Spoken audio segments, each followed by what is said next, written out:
O tema de hoje é o efeito das drogas na família.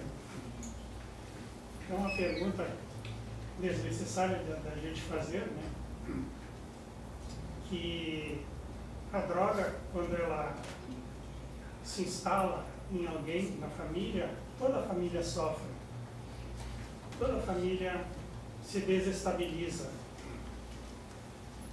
E a Organização Mundial da Saúde, ela diz que droga é toda a substância que após ingerida, ela modifica, vamos dizer assim, uma ou mais funções do indivíduo.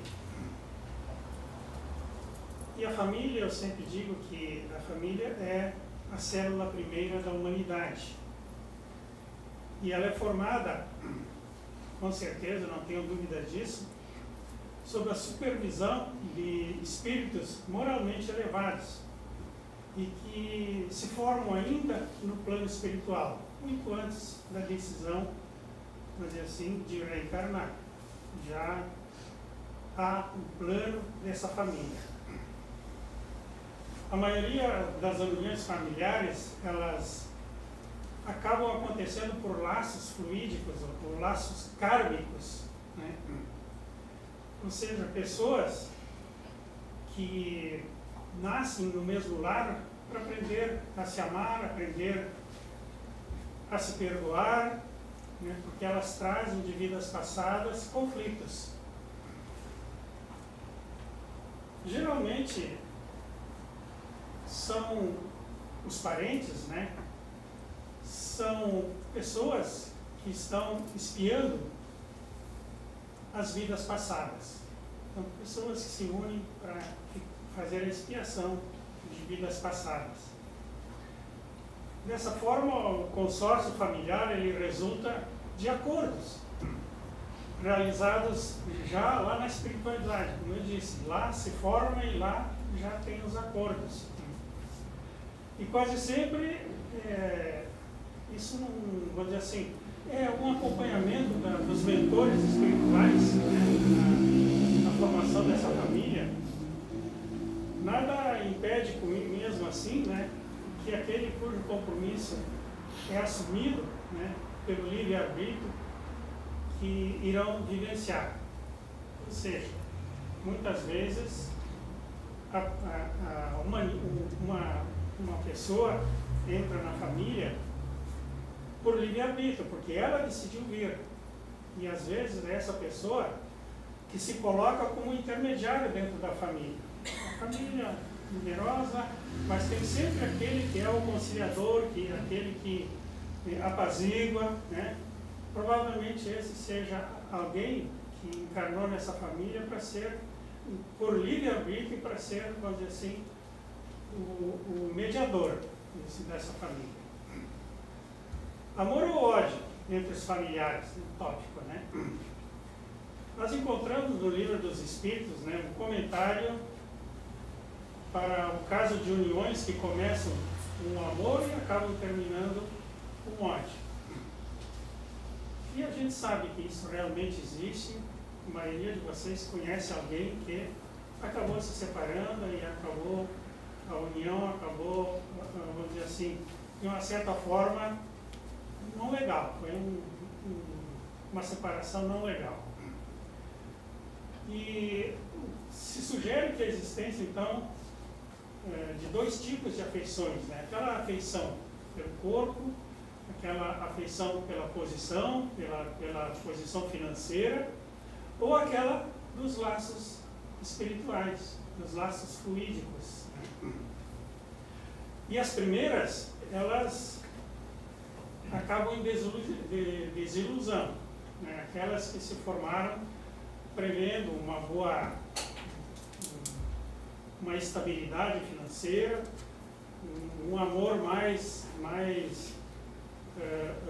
adquirido em função da beleza, em função de algum interesse que não aquele da companhia espiritual, né? Então as segundas, elas que são essas dos laços fluídicos, essas se perpetuam. Elas duram enquanto a gente estiver aqui na Terra e continuam quando a gente se separar, continuam no plano espiritual. Também no Evangelho segundo o Espiritismo, ali tem um registro de laços, né, de sangue, e eles não estabelecem necessariamente os laços de espírito. Para a gente diferenciar laços de sangue, simplesmente nascer na mesma família, você traz os laços de sangue daquela família, né? Porém, naquela família onde encarnam então espíritos simpáticos, né, e quase sempre contrários, o contrário pode acontecer, né, e que somente o Espiritismo consegue muitas vezes a explicação, né, e poderá esclarecer então essa complicada situação através da reencarnação, das diversas reencarnações e das nossas diversas vidas sucessivas. Portanto, quando uma família se desestabiliza, a gente pode dizer que é quase sempre, né, o passado que está retornando. O passado distante, mas que está retornando. Quando dois seres cometem enganos, cometem erros, né, em vidas futuras, podem voltar na posição dentro da família, como pais, como irmãos, como parentes mais próximos, né, avós, podem voltar sim. Né? E através do enternecimento, então, da família, nesse momento, né, o lar, ele vivencia a ternura, vivencia o perdão, a reconciliação, né? Ele executa a purificação através do amor. Também não é raro, né, verificar-se nos lares demonstrações de situações incontroladas, né, descontroladas entre pais e filhos, e tenho certeza isso acontece, né, entre irmãos também, né. Nesses casos a gente pode dizer, está caracterizado aí, né, a oportunidade de resgate, ou seja, é o passado voltando de novo. Né. No caso da desagregação familiar, que é cada vez mais presente nos dias de hoje, né? Os casamentos não duram mais como duravam uma vez. Não vamos querer atribuir isso simplesmente às questões da modernidade. Ah, não, no tempo da minha avó, no tempo do meu bisavô, era assim, era assado, agora não, agora é diferente, tudo mudou. Mudou o quê? Mudou pais no trabalho, filhos criados pelas babás, a televisão, a internet, o raio do celular, que todo mundo tem um, né? Até as crianças hoje têm, e é um grande veneno, porque ninguém se respeita, o celular comanda a pessoa, né? Então, esse é uma resultante, vamos dizer assim, de uma menor vivência dentro da família. A família tem que ter os seus horários, né? Nas refeições, sem celular, sem nada, né? E assim por diante. E também, né, não satisfeitas as exigências dos filhos, eles e os pais, né, serão tomados por frustrações. O pai não pode dar tudo aquilo que o filho quer. E o filho acha-se injustiçado porque ele não tem o que os amigos têm.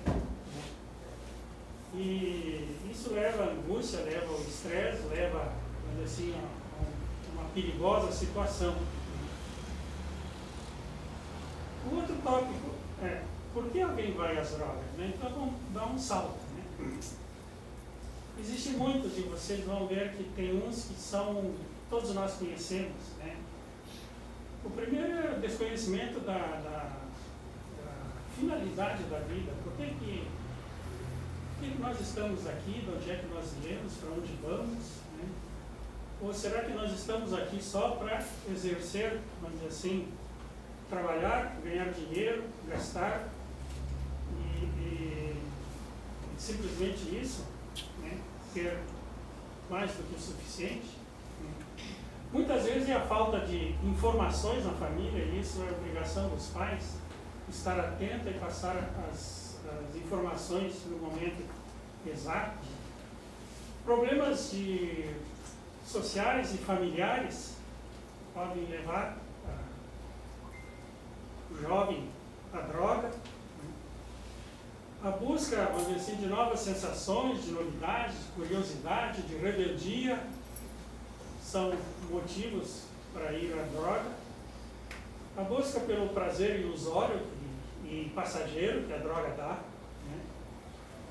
A autoafirmação que o jovem busca dentro do grupo de amigos, muitas vezes, né?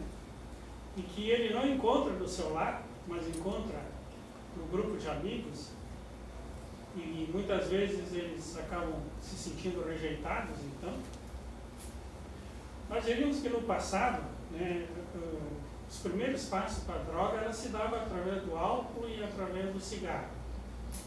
Isso num passado não muito mais distante, né?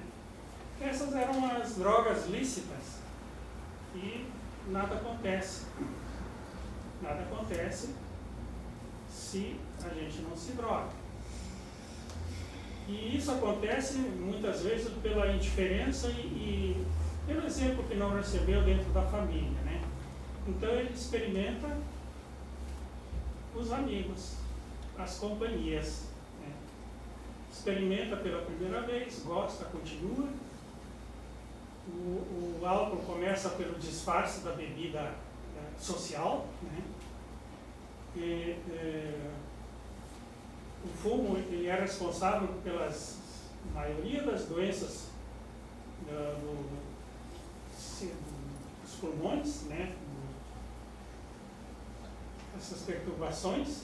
E quem fuma acumula, vamos dizer assim, a nicotina, e o pulmão acaba perdendo a elasticidade, e a pessoa começa a sentir falta de ar.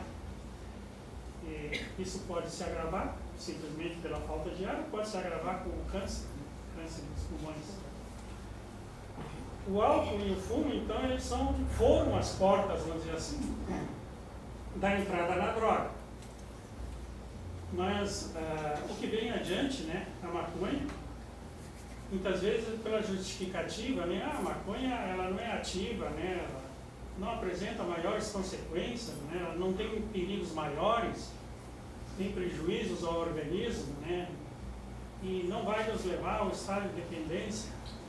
É assim que as pessoas pensam, aqueles que fumam a maconha. Mas em seguida, eles começam a experimentar as outras drogas, né? Aquilo ali não satisfaz mais. Então, começam a ingerir a heroína, a cocaína, né, o crack, e surge uma série enorme de drogas sintéticas que as pessoas muitas vezes compram na própria farmácia sem muita dificuldade ou continuam comprando escondido, né, através dos traficantes. Então as drogas elas podem levar o viciado à perda do seu livre-arbítrio. Vai chegar um momento que ele não consegue mais decidir nada por sua conta, né? Leva ao desajuste, leva à loucura, pode levar ao crime, né, na busca de dinheiro para sustentar a droga, ou à morte, pela overdose. Eu diria que o mesmo se dá, vamos dizer assim, em relação às nossas companhias, né, as nossas companhias espirituais. Não pense que o drogado anda sozinho. O drogado, com certeza, ele tem os seus obsessores, né? E se dão por identidade fluídica, né? Pela vibração, vamos dizer, do drogado e daquele que está na espiritualidade, que é drogado também. Pela vibração, né, que determina a atração dos obsessores desencarnados e encarnados. Eu diria também que os nossos pensamentos eles são o espelho, vamos dizer assim, do nosso estado evolutivo. Somos nós que escolhemos as nossas companhias tanto de encarnados como de desencarnados, os obsessores, né? Somos nós, vamos dizer assim, que deixamos as nossas portas abertas para que eles se aproximem e possam, muitas vezes, nos dominar. E essa atração, ela se refere naturalmente pelo vício, né? Por quê? Porque nós estamos fazendo uma parceria consentida com esses espíritos. Então o viciado, ele atrai muitos espíritos também viciados que passam a obsediá-los, não tenho dúvida disso, para poderem continuar se drogando através do viciado encarnado. Para vocês terem uma ideia, o mais fácil que a gente pode explicar para vocês como se dá isso, né? A aproximação do obsessor, é que o drogado, vamos supor o alcoólatra, né, e aquele que fuma maconha, os dois vão ter um bafo que a gente percebe, a gente nota, né? A gente que não está acostumado, a gente percebe, vamos dizer assim, que alguém fumou maconha ou que alguém está embriagado. Então é desse bafo, é desse cheiro, né, que o espírito se alimenta, né? É o famoso é o alimento para ele, né? É a droga para ele, vamos dizer assim, o cheiro, esse bafo. Mais um tópico, né? No que a família precisa estar atenta, então, né? Primeiro, nas companhias suspeitas, né? Nós temos o dever sempre de saber onde é que estão os nossos filhos e com quem, né? Mas o drogado, ele tem uma mudança de humor, né? A falta de apetite, o desleixo, ele passa a não se higienizar, não tomar banho, não troca de roupa, não se cuida do cabelo. O olhar vago, né? As reações lentas, e um que é bem próprio, que toda a gente sabe, né? Quando você sabe que alguém é drogado e você se encontra com ele, se você quer saber se ele acabou de ingerir a droga, veja as pupilas dele. Porque as pupilas, elas se dilatam, elas ficam quase do tamanho do olho, né? Ficam com os olhos saltados, arregalados, né? Lustros, apresentam olheiras depois, né? Olhos congestionados, e para esconder os olhos congestionados, eles começam a usar óculos escuros, picadas nos braços, irritação sem motivos, atitudes agressivas. Esse também vocês todos conhecem, queda no rendimento escolar ou desistência. Isso é próprio também do viciado. O rendimento escolar vai lá embaixo e muitas vezes desiste. Eles se isolam, né? E o outro, o último que eu vou citar para vocês aqui, que também vocês conhecem, é o desaparecimento de valores ou de objetos do lar, que ele usa para comprar a droga. Então ele furta dentro da própria residência os objetos para vender e poder pagar a droga. Mas no tópico, então, como agir para não ser pego de surpresa, né? Família, como ela deve agir para não ser surpresa, achar que, né, a gente sempre acha que na nossa família isso não vai acontecer, só acontece na dos outros, né? Na maioria das vezes é bom iniciar, né, dizendo que a missão dos pais muitas vezes é justamente interromper essa trajetória, muitas vezes reencarnam junto na família com esse objetivo, interromper a trajetória do mundo das drogas. E os pais, quando descobrem, muitas vezes eles entram em pânico, não sabem o que fazer. A primeira coisa que fazem é esconder a verdade, porque o que o resto da família vai falar, o que o vizinho vai falar, não importa, pessoal, é o teu filho que está ali, não dá de se esconder a verdade. E não dá de bancar o avestruz, botar a cabeça no buraco e achar que escondeu o corpo. Né? Então não enfrentam, muitas vezes não enfrentam o problema. Né? E isso então acaba dificultando tudo. Então, cabe aos pais preencherem, vamos dizer assim, os espaços abertos, né? Não deixar os seus filhos ociosos, que tenham sempre atividade, né? Não só escolar, mas também, se tem mais tempo disponível, vai jogar futebol, vai jogar vôlei, vai fazer alguma coisa, né, para preencher o seu tempo. Porque se a gente não fizer isso, alguém vai fazer por nós, que é o traficante, vocês sabem disso.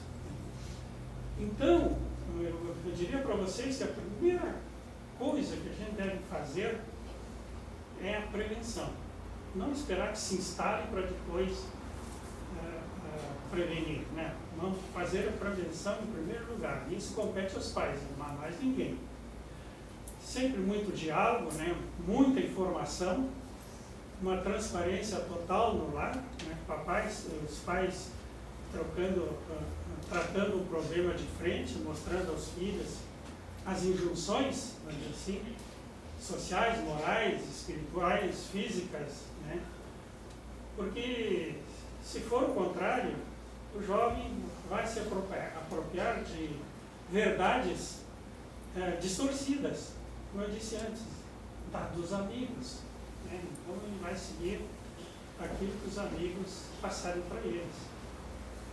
O atendimento aos filhos, a gente também recomenda que não se deve dar além daquilo que a situação financeira pode permitir. Né? Muitas vezes os pais acabam indo além, né? E é um erro. É um erro que as consequências podem advir daí. Nós não podemos, como pais, nos descuidar da responsabilidade que temos. Né? Ter sempre exemplos dignificantes no lar. Né? Que o filho tenha uma educação moral, eu digo assim, à luz do Evangelho. E eu dizia que o Evangelho, escrito pelos 4 evangelistas, ele é o mesmo em todas as religiões cristãs.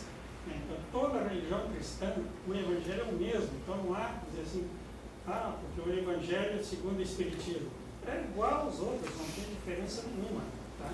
A única coisa que o Evangelho do Espiritismo dá é um exemplo daquilo que se coloca. Acompanhamento das mudanças, assim, de atitude de seus filhos, né? E dar aquele acompanhamento carinhoso, mas que não deixe de ser vigilante, né? Na vida escolar, principalmente, na vida social e nas amizades. A realização, então, das preces no lar, né? Aqueles que a gente recomenda, o Evangelho no lar, com a participação de todos, ou se tiver alguém na família que não quer assistir, não vai. Pelo exemplo, um dia eles vão se aproximar. A libertação do vício, como ela se dá, ou como ela pode se dar. Né? Primeiro, ela só vai ocorrer com a vontade do próprio dependente. Se ele não estiver consciente de que ele tem que parar, é difícil que ele deixe, tá? E ela só pode vir de dentro para fora, né? Do próprio dependente, aquela vontade que venha de dentro para fora. Porque se não for dessa maneira, só a reclusão, né? A internação compulsória em clínicas especializadas, né? Mas a repulsão à droga, ela só vem, e que é o desejado, né? No momento em que sente a repulsa, é porque está deixando a droga. É o desejado porque ele é definitivo. Quando ele tiver essa consciência, ele consegue definitivamente se livrar da droga. e ela se expressa pela sua própria vontade. No caso do drogado, não há alternativa, então, e assim sendo, compete à família, né, aos amigos, à pessoa que ele ama ou a pessoa que o ama, né, despertar-lhe essa sublime vontade, né, essa sublime força, vamos dizer assim, que ele tem dentro de si, sim, mas que está momentaneamente adormecido. Na maioria dos casos, o drogado ele chega a um ponto que ele não consegue se libertar. E eu sei, porque eu já conheci famílias que o drama que elas passam em ter que internar o filho e não tem solução, com custódia mesmo contra a vontade, né? Por quê? Porque nesse momento ele não tem mais como decidir por si só e ele precisa de ajuda, né? Então, se os pais quiserem ajuda, não podem ter pena de interná-lo, mesmo contra a vontade, de afastá-lo para essas clínicas que são especializadas nisso. E quando ele chega ao fundo do poço, né, essas forças que os pais devem desprender, ela é tamanha que às vezes as próprias pessoas não supõem que eles possam ter toda essa força, né? Já em razão de que o filho não consegue mais decidir por si. Então é dispensável a ajuda, e quem se dispuser a ajudar, né, terá que ser alguém que forme com ele, né, um quadro, vamos dizer assim, de fraternidade incondicional, porque ele é um doente e precisa da cura. É indispensável oferecer a esse jovem valores, né, que resistam a esses desafios, né, do cotidiano e que possam prepará-lo, vamos dizer assim, para o futuro, né? Um futuro mais saudável, mais relacionamentos sociais e principalmente contar com o amor de toda a família. Fica aí esse tema para que fazer a reflexão durante a semana. Espero que quem não tenha um drogado em casa, que não continue não tendo, né? Pela graça divina. Vamos rezar também, vamos oferecer a nossa oração final hoje para todos vocês, né? Para todas as famílias de vocês, para que mantenham o amor, a paz, o perdão, né, a busca, vamos dizer assim, da compreensão entre um e outro. Muitas vezes o relacionamento se desarticula na família porque alguém não quer ceder. Muitas vezes a gente tem que ceder, esperar um momento correto para reassumir, vamos dizer assim, a liderança dentro da família. Convido a fechar os olhos então.